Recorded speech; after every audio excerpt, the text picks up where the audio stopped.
Anyong mga kabusan. Ito nga, alas 3:30 na nga ng madaling araw. Wala masyadong...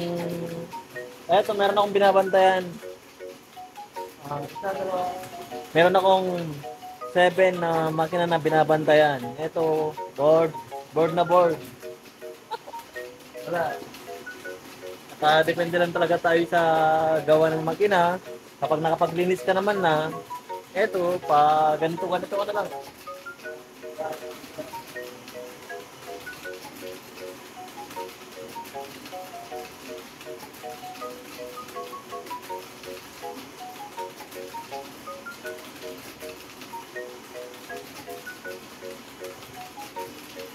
So, ayun lang ang ating gagawin ngayon. So, meron akong pinapantay ng makina. Ito. 1, 2,